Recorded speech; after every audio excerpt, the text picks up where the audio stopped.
2024-25 অর্থ বছরে আমন 165 লক্ষ মেট্রিক টন, আউশ 27 লক্ষ মেট্রিক টন, বোরো 226 লক্ষ মেট্রিক টন, মোট 419 লক্ষ মেট্রিক টন উৎপাদন হয়েছে। এর মধ্যে ফ্র্যাকশন আমি লক্ষ্য এগুলি বলি নাই, ফ্র্যাকশনটা আলু 115 লক্ষ মেট্রিক টন, গম 10 লক্ষ মেট্রিক টন, ভুট্টা 73 লক্ষ মেট্রিক টন, পেঁয়াজ 44 লক্ষ মেট্রিক টন, রসুন 7 লক্ষ মেট্রিক টন, আদা 2 লক্ষ মেট্রিক টন, কাঁচামরিচ 16 লক্ষ মেট্রিক টন উৎপাদিত হয়েছে। গত এক বছরে 2646 কোটি টাকা ব্যয়ে 9টি প্রকল্প গ্রহণ হয়েছে, 3টি পরিমার্জন ও 2টি প্রকল্প বাতিল করা হয়েছে। এই যে অনেকগুলি প্রকল্প আমরা নিচ্ছি, আবার আমরা কিছু প্রকল্প যেটা আমরা বলছি যে এই মুহূর্তে আমাকে দরকার নাই, ওইগুলি আমরা কিছু কিছু প্রকল্প কিন্তু বাদও করে দিচ্ছি। শাক সবজি সংরক্ষণের জন্য 100 মিনি কোল্ড স্টোর আপনাকে আমরা বলছিলাম, এই পর্যন্ত মনে হয় 24টা হয়ে গেছে।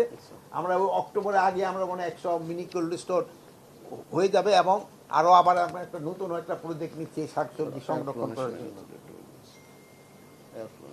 আর প্লাস আমরা এয়ার ফ্লো মেশিন এবং আলুর জন্য বিশেষ ঘর, এগুলি আমরা কিন্তু ব্যবস্থা করতেছি। 8000 এয়ার ফ্লো মেশিন, কত 8000টা হয়েছে এয়ার ফ্লো মেশিন। যেহেতু কৃষকরা আলুর দাম পাচ্ছে না, এই জন্য আমরা এই কোল্ড স্টোরে হিমাগার গেটে কিন্তু 22 টাকা করে আমরা নির্ধারণ করে দিয়েছিলাম, এবং কৃষকদের থেকে 50,000 মেট্রিক টন আলু আমরা ক্রয় করব। বাট এই ব্যবস্থাটা নেওয়ার পরেও কিন্তু আলুর দামে ওইরকম কোনো হেরফের হয় নাই।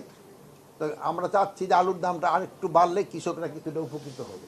আর কৃষকদের পণ্য যারা নিশ্চিত করার জন্য তারা কৃষকরা কিন্তু অনেক সময় তাদের ন্যায্য মূল্যটা পায় না, এই জন্য কিন্তু আমাদের একটা ব্যবস্থা করা হয়েছে। আর বীজ ব্যবস্থাপনা অনলাইন ভিত্তিতে করারও পরিকল্পনা করা হয়েছে। যেমন ধরেন বীজের ক্ষেত্রে কিছুক্ষণ আগেই বলছি যে আমাদের আলু সারপ্লাস হয়ে যাচ্ছে, কিন্তু আমাদের যদি নতুন ধরনের একটা আলু বীজ উদ্ভাবন করা যায় যেটা দিয়া ইটা হবে, যে কি বলে চিপস, আমাদের আলুতে কিন্তু ওইরকম চিপসটা ভালো হয় না, এবং প্লাস আমাদের আলুটা আবার এক্সপোর্ট হয় না, যেটা আমার আলুতে মধ্যে পানির পরিমাণ নাকি বেশি থাকে। আমরা এই জন্য নতুন ধরনের বীজ এনে যেন এক্সপোর্টটাও বাড়ানো যায় এবং আমাদের আলু দিয়া যেন ভালো চিপস হয়। এই কিন্তু আমাদের আলু দিয়ে চিপস হয় না, হয় কিন্তু বাট ভালো কোয়ালিটির চিপসটা আমাদের আলু দিয়ে হয় না।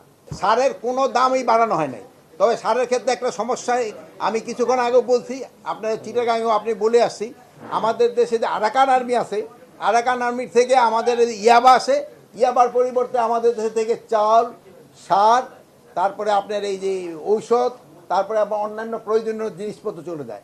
এই জন্য আমরা নেভি, কোস্টগার্ড এবং অন্যান্য আইন শৃঙ্খলা বাহিনীকে নির্দেশ দেওয়া হয়েছে, এবং আমাদের যারা ইসেরা আছে এই কৃষি মন্ত্রণালয়ের দায়িত্ব, তাদেরও নির্দেশ দেওয়া হয়েছে কোনো অবস্থায়তে যেন এই সার বিদেশি টাকায় কিনা সার কোনো অবস্থায় যেন পাচার না হয়।